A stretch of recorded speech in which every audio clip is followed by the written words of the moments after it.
Bộ phim Rồng Lửa 2010 là một bộ phim hành động tội phạm của Hồng Kông, do đạo diễn Đan Tê Lam chỉ đạo và có sự tham gia của Nhậm Hiền Tề trong vai chính, cùng với Lê Minh. Đây là một tác phẩm tiêu biểu của thể loại phim hành động cảnh sát, nổi bật với những pha hành động nghẹt thở và cốt truyện phức tạp. Rồng Lửa xoay quanh câu chuyện của hai nhân vật cảnh sát đối lập về phong cách và mục tiêu. Lê Minh vào vai Manfred, một cảnh sát chìm lạnh lùng, luôn đấu tranh với những tổn thương và ám ảnh trong quá khứ. Anh bị kéo vào một vụ án giết người bí ẩn khi một gái mại dâm bị sát hại. Trong khi điều tra, anh phát hiện ra mối liên hệ giữa vụ án này và một vụ trộm cắp lớn. Nhậm Hiền Tề vào vai Kỳ, một thám tử khác có cách tiếp cận hoàn toàn khác với Manfred. Anh là một người sống có lý tưởng và lòng trung thành cao, nhưng khi cuộc điều tra diễn ra, sự hợp tác giữa hai người dần trở nên căng thẳng và đầy mâu thuẫn. Cả hai phải đối mặt với những thách thức không chỉ từ phía tội phạm, mà còn từ hệ thống cảnh sát. Bộ phim nổi bật với những cảnh hành động kịch tính và chân thực, bao gồm nhiều pha đấu súng, cháy nổ được dàn dựng công phu. Đạo diễn Đan Tê Lam, nổi tiếng với khả năng dàn dựng những cảnh hành động tỉ mỉ và kịch tính, đã mang lại cho khán giả những màn trình diễn mãn nhãn. Chúng ta hãy cùng xem hậu trường phim với những pha kỹ xảo và hành động nha. Điều tôi thích nhất ở bộ phim Rồng Lửa là mọi thứ đều được quay tại địa điểm thật. Việc quay tại địa điểm thật mang lại lợi ích là tạo áp lực cho diễn viên, điều mà không thể có trong phim trường.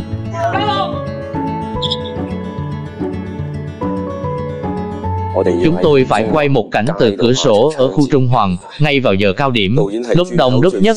Cảnh này được thực hiện gần như là một cảnh quay lén, khi họ truy đuổi nhau dọc theo hướng về Tây Hoàng.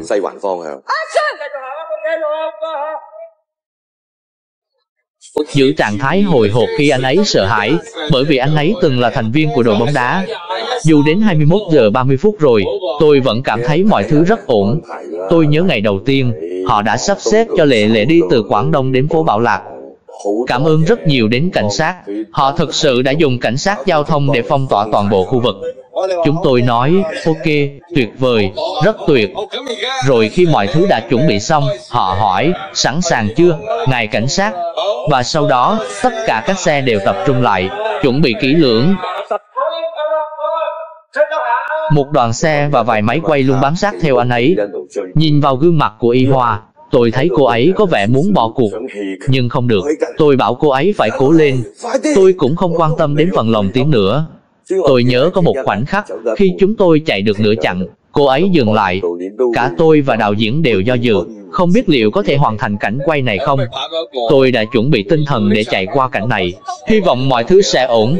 Tôi nghĩ mình phải liên tục nhắc nhở cô ấy, cố lên, hãy nhìn về phía trước, không được bỏ cuộc. Cuối cùng thì mọi thứ đều ổn. Nhưng Lê Minh thật sự tuyệt vời, chỉ cần 5 phút là anh ấy đã hoàn thành tốt nhiệm vụ. Chúng tôi cứ chạy mãi, nhất định phải hoàn thành cảnh quay ở bờ kia.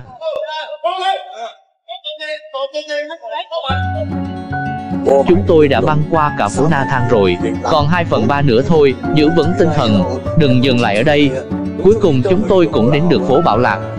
Khi xong cảnh quay, mọi người đều thở phào, cuối cùng cũng quay được, thật sự rất lo sẽ không hoàn thành nổi. Cuối cùng cũng có thể hoàn tất rồi.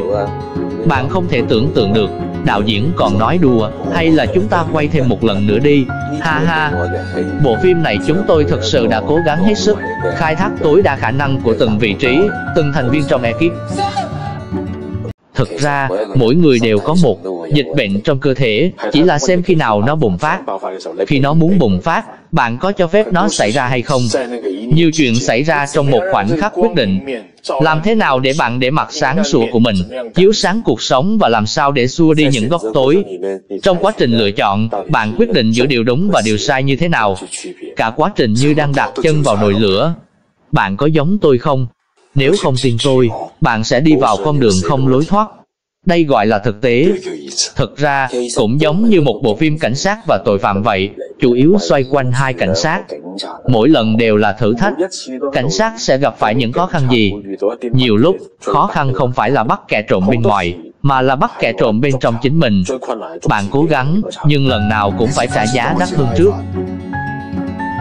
Con người trưởng thành đến thế này rồi. Khi chúng tôi lần đầu gặp nhau, thực ra rất hiểu và trân trọng nhau, vì cả hai đều đầy nhiệt huyết và lòng chính nghĩa. Nhưng rồi mỗi người gặp phải những vấn đề khác nhau, từ đó có những thay đổi và đi trên hai con đường khác biệt. Hai người đàn ông đứng trước một thế giới đầy máu thịt này, trong lòng đều có nhiều điều bất bình. Tôi nghĩ cả hai đều có một nỗi tiếc nuối khó nói thành lời. Không phải mọi thứ đều có thể gánh vác lên vai được. Cứ làm theo đúng quy trình thôi. Tại sao lại bị đình chỉ trước? Văn Phương vốn là một cảnh sát rất tốt. Trong mắt tôi, anh ấy là một người bốc đồng, thậm chí có phần liều lĩnh, nhưng cũng rất quyết liệt, không ngại hy sinh. Làm hơn 20 năm rồi, đáng lẽ anh ấy không còn ở vị trí này nữa. Ngồi ở đâu, tôi không quan tâm. Tôi cũng không hứng thú với việc ngồi ở các vị trí quyền lực. Cơ bản thì anh ấy là một cảnh sát luôn cố kiềm chế bản thân để không sa vào sự điên cuồng.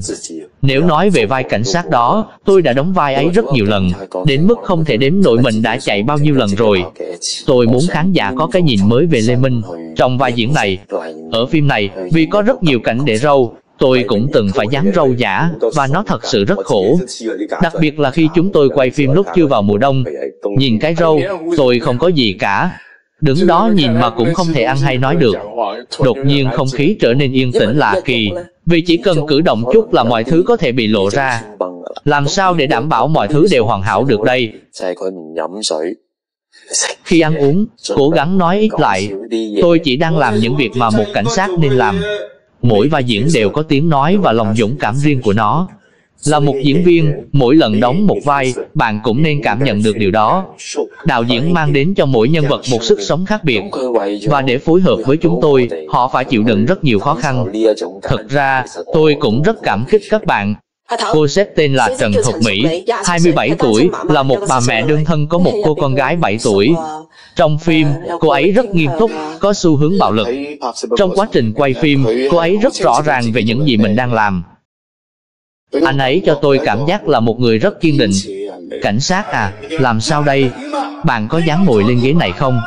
Lần hợp tác này với Lê Minh giúp tôi hiểu anh ấy sâu sắc hơn. Khi diễn cùng nhau, cả hai đều không giữ lại điều gì, và tôi có thể cảm nhận được sự nhiệt huyết mà anh ấy đặt vào từng vai diễn. Không ngờ anh ấy cũng từng làm đạo diễn, nên khi quay phim, anh ấy thường ngồi xuống cùng chúng tôi, cả diễn viên và đạo diễn để bàn bạc về kịch bản. Mọi người đều phải thuyết phục lẫn nhau và đạt được sự đồng thuận. Tất cả đều chấp nhận tôi. Lê Minh không chỉ chính xác trong lời thoại mà cả sự phối hợp giữa lời nói và cử chỉ của anh ấy tại hiện trường đều rất chuyên nghiệp. Anh ấy luôn đặt ra những yêu cầu rất cao cho bản thân. Một trong những điểm nhấn của bộ phim này là nhờ vào anh ấy. Tôi thật sự phải cảm ơn anh ấy rất nhiều vì sự tin tưởng. Thực ra, anh ấy cũng đã rất vất vả. Những bộ phim theo phong cách hiện thực thế này luôn đòi hỏi rất nhiều nỗ lực. Trên trường quay, vì là phim hiện đại nên có nhiều cảnh bắn súng, nổ tung. Anh ấy rất chú ý đến từng chi tiết này và không muốn bỏ qua bất kỳ điều gì nghiêm túc. Lần đầu tiên tôi gặp một chuyên gia hóa trang đóng thế. Họ không cần, nhưng chính anh ấy lại tự nhìn ra ý tưởng trong đầu tôi. Cuối cùng, đến 92% công việc đều do các chuyên gia y khoa thực hiện. Điều đó khiến tôi vô cùng cảm động. Mọi người đều rất cố gắng, ai cũng hết sức mình để làm tốt 100% công việc của mình. Nhưng chúng tôi còn thử làm lên tới 200%. Thực ra, diễn viên không nhất thiết phải làm được như vậy, nhưng điều đó chứng minh sự quan tâm sâu sắc của anh ấy đối với bộ phim này. Có cảnh hai người xuống xe, đó là cảnh của thanh tra kỹ. Ai cản tôi thì tôi khóa người đó lại, đó là cản trở công lý. Trong bộ phim Fight Dragon, tôi vào vai một thanh tra tên là Kỹ. Nhân vật này bề ngoài rất lịch thiệp, tử tế, nhưng thực ra bên trong là một con người cực kỳ nổi loạn. Anh ấy là một cảnh sát tốt, nhưng chúng ta cần hiểu rằng có nhiều mâu thuẫn giữa một cảnh sát tốt và hệ thống mà họ hoạt động trong đó. Trong phim, giữa Sam và Kỹ có một tình anh em rất đặc biệt. Nhưng vì chúng tôi là cảnh sát, chúng tôi đang làm những việc không thể công khai, nên với vai diễn này, chúng tôi cần phải thật bình tĩnh để xử lý mọi thứ. Nếu hắn không thoát được, chắc chắn sẽ bán đứng bạn. Vậy nên nếu không thể để hắn trốn thoát, bạn phải triệt hạ hắn. Mấy người đó tự mình hành động. Tôi cảm thấy Tiểu Tê là một người rất biết hỗ trợ. Trên phim trường, anh ấy thường chủ động đến và nói chuyện với tôi về cách thực hiện cảnh quay tiếp theo. Anh ấy luôn chú ý đến từng chi tiết nhỏ. Vì vậy, chúng tôi rất dễ trò chuyện và hợp tác với nhau. Đối với khán giả, Tiểu Tê hoàn toàn không xa lạ, cũng như Linh Linh. Nhưng khi chúng tôi diễn cùng nhau, Tôi tin rằng sẽ có một sự kết nối tình cảm nào đó. Khi có Tiểu Tề ở đó, bạn sẽ được ăn ngon, uống ngon vì anh ấy thích thưởng thức ẩm thực. Ha ha, tính cách của anh ấy rất tốt. Anh ấy có thể nghi ngờ bạn, nhưng khi đến những cảnh cần chiến đấu, anh ấy sẽ cố gắng phối hợp. Hỏi xem như vậy có ổn không? Cuối cùng anh ấy sẽ nói, được rồi, tôi tin hoàn toàn vào bạn. Ngoài những cảnh hành động kịch tính, bắn súng, thì điều quan trọng nhất là cách xử lý tâm lý. Anh ấy khá bất ngờ khi nhận vai diễn này. Bạn có nghĩ rằng anh ấy tin bạn hay là tin tôi? Trong Cổ Hoặc Tử, ban đầu đạo diễn khá muốn thử thách khả năng của tôi, và tôi rất biết ơn đạo diễn vì đã cho tôi cơ hội này. Trước đây, mọi người đều nghĩ tôi chỉ đóng những vai người tốt. Lần này, đạo diễn muốn tôi bước xa hơn một bước, đi vào một khía cạnh khác, tiến gần hơn đến cực đoan. Chúng tôi phóng đại hơn bản tính con người và điểm xấu của nhân vật. Tôi đã thử hết khả năng của mình. Đừng theo tôi nữa. Tôi đã từng theo đuổi những anh lớn rồi, liệu tôi có sợ phải theo một tên tội phạm truy nã không? Vì vậy, khi diễn, tôi đã dành rất nhiều tâm sức để nắm bắt cảm giác đó, và việc quay phim trở nên đầy kịch tính và hồi hộp.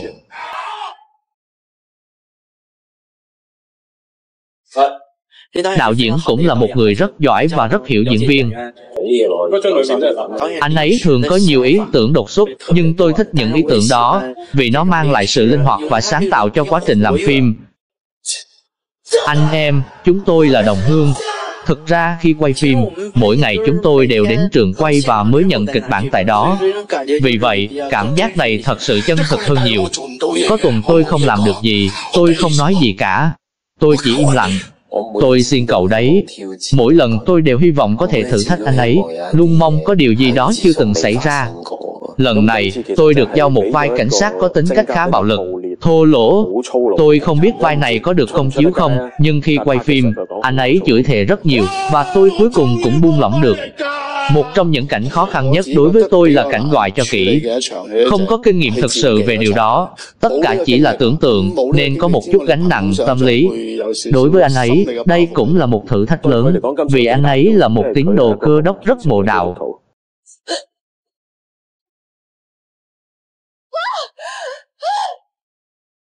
Chúng tôi muốn tạo ra một nhân vật gây sốc. Điều tôi mong muốn không chỉ là những cảnh chiến đấu bằng nắm đấm, mà còn có rất nhiều cảnh bắn súng và nổ tung. Những cảnh hành động này là thách thức lớn nhất đối với tôi. Tôi thấy nỗ lực của anh ấy, và điều đó khiến tôi cảm nhận như anh ấy đã thực sự bứt phá lên một tầm cao mới. Âu, kêu gọi vốn cộng đồng à? Được thôi, nhưng liệu có vấn đề gì không? Tôi chưa bao giờ vì bạn mà làm điều này, bạn là con rồng. Con rồng lửa lạnh có hơn 150 năm lịch sử. Từ xa xưa, rồng lửa được dùng để xua đuổi dịch bệnh, nhưng tôi cũng hy vọng mượn ý nghĩa này, để xua đi những dịch bệnh trong tâm trí chúng ta, trừ bỏ những con quỷ trong lòng và mang lại nhiều năng lượng tích cực hơn. Sự xuất hiện của rồng lửa như thể bạn đang bị dịch bệnh xâm chiếm, liệu bạn có thể tỉnh ngộ không?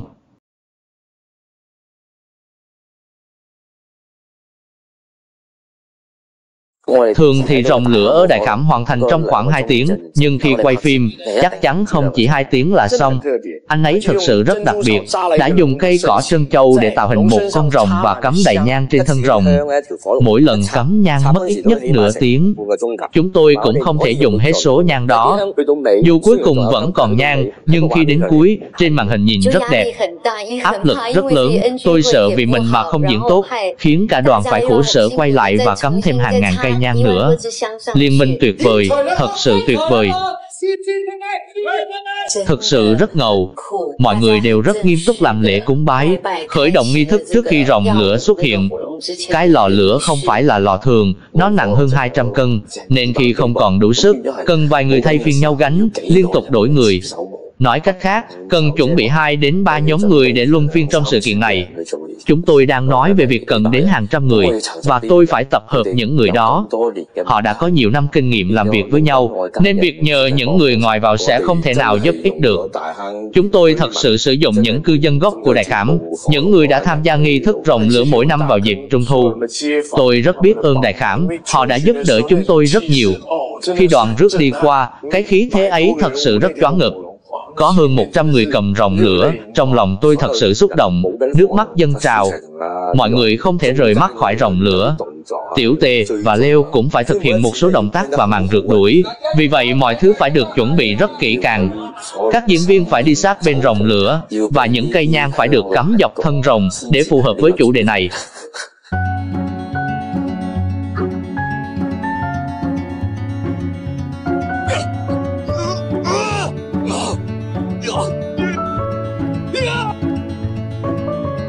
Bộ phim Rồng Lửa này đậm chất hương vị của Hồng Kông. Đó là một câu chuyện cảnh sát và tội phạm. Ngay từ khi bắt đầu, tôi đã muốn làm điều gì đó liên quan đến Hồng Kông. Tôi rất mong mọi hành động diễn ra trong mỗi cảnh quay đều là những điều gần gũi với người dân Hồng Kông. Cảnh quay lớn đó có một trận đấu súng rất căng thẳng trong quán trà, tạo ra một cảm giác áp lực mạnh mẽ và vô cùng ấn tượng. Toàn bộ quán trà nổ tung.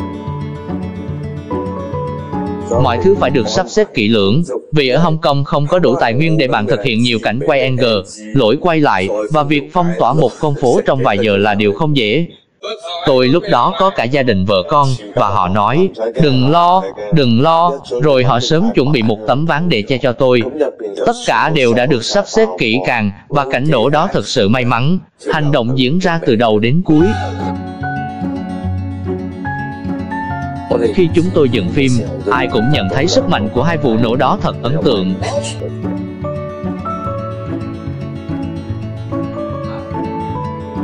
Hy vọng sẽ tạo ra một bộ phim cảnh sát và tội phạm đậm chất Hồng Kông. Tôi không phải là kẻ cướp, nhưng đương nhiên là hy vọng sau khi mọi người xem xong, không chỉ cảm nhận được sự hấp dẫn của câu chuyện và những cảnh đấu súng căng thẳng, mà còn có thể rút ra được một vài điều hữu ích cho cuộc sống của mình. Đồng đội của bạn đã tìm chúng tôi rồi đó. Đã từng yêu. Dù có mệt mỏi đến đâu, mỗi người đều cố gắng để đạt được mục tiêu của mình, nhưng đôi khi cũng cần phải xua tan những năng lượng tiêu cực không đúng đắn. Tôi không thể thay đổi những người xung quanh bạn. Làm những gì mà người ta có muốn hay không muốn như vậy. Mỗi khi tôi cùng một đạo diễn làm phim, thực sự là để chia sẻ những góc nhìn, quan điểm của mình với khán giả thông qua bộ phim đó. Tôi chắc chắn đã đặt rất nhiều tâm huyết vào đó. Trong lòng mỗi người đều có một dịch bệnh. Nhưng bạn sẽ không bao giờ biết khi nào nó sẽ bộc phát. Và đó chính là rồng lửa. Giai đoạn của chúng tôi với rồng lửa.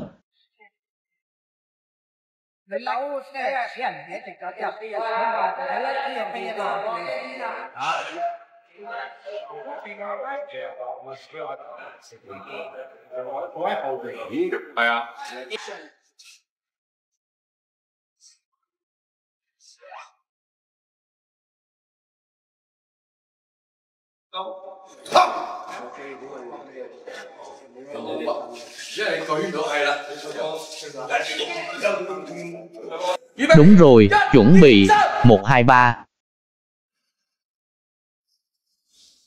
À, cái này được rồi. Để xem nào, tốt lắm. Lát nữa bạn nhận lại cái này. Làm lại như cũ, mọi thứ đều như cũ. Tất cả đều khớp.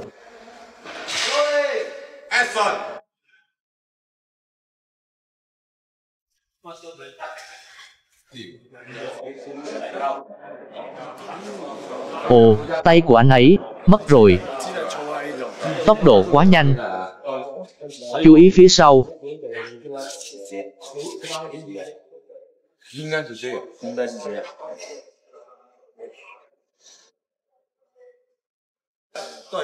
Tất cả đều ở đó, cái tiếng hừ đó, hừ ra mà bị người ta đánh. Hừ, không ai bị đánh cả. Không phải vậy đâu. Một chút nữa, cái hừ đó mới là mạnh nhất. Ok, 1, 2, 3. Làm nốt phần A, đúng rồi, thả lỏng. Bắt đầu.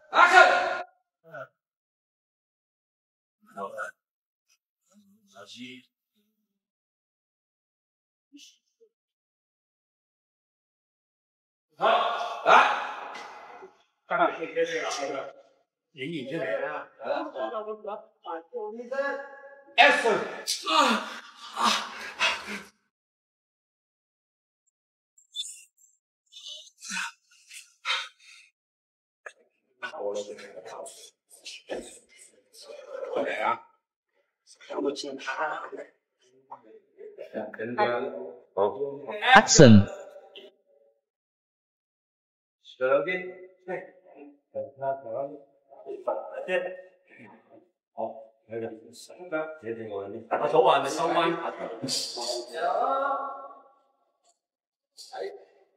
À, mấy lần trộm cắp là đủ rồi. Tức là không thể dùng được nữa, thua cũng có thể tiếp tục.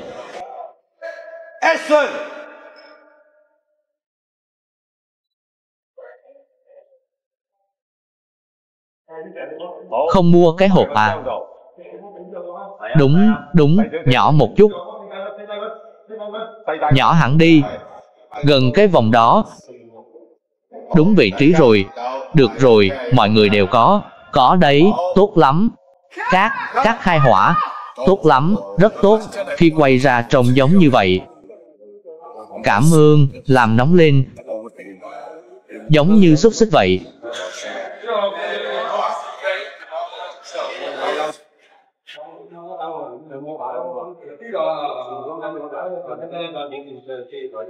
Chuẩn bị trước.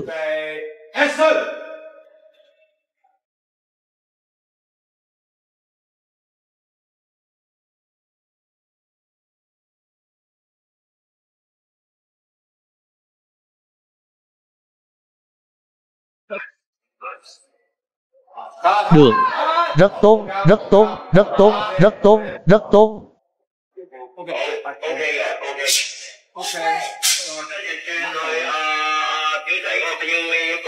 Action!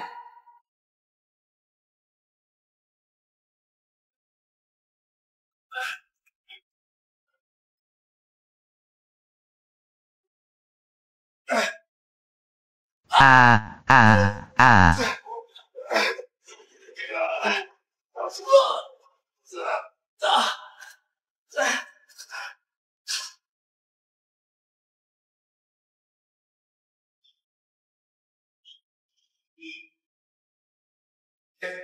So, S hay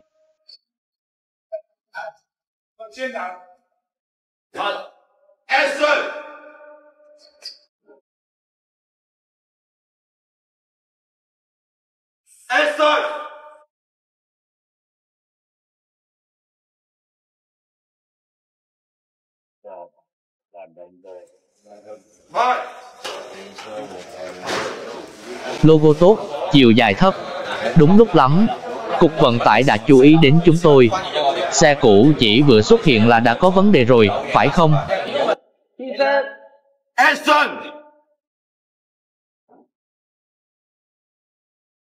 Chúa ơi!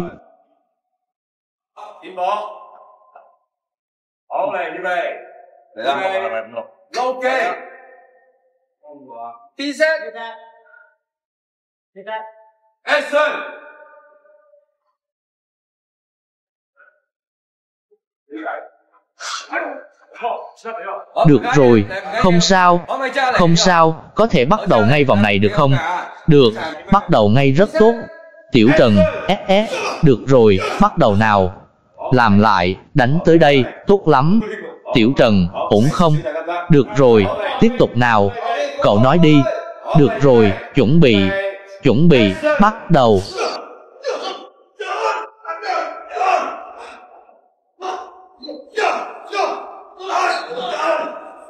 Nhìn kỹ, vào phòng. Được rồi, bắt đầu. F.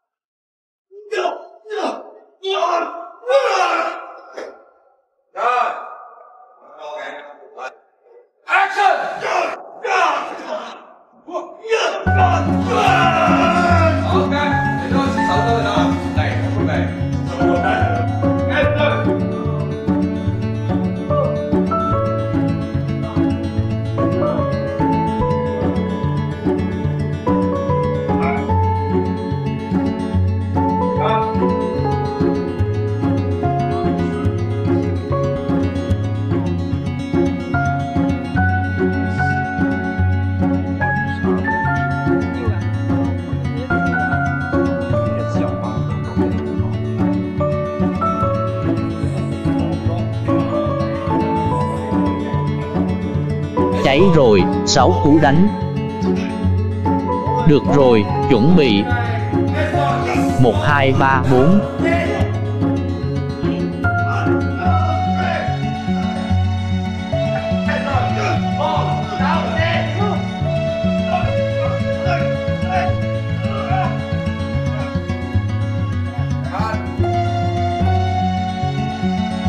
Tiến lên.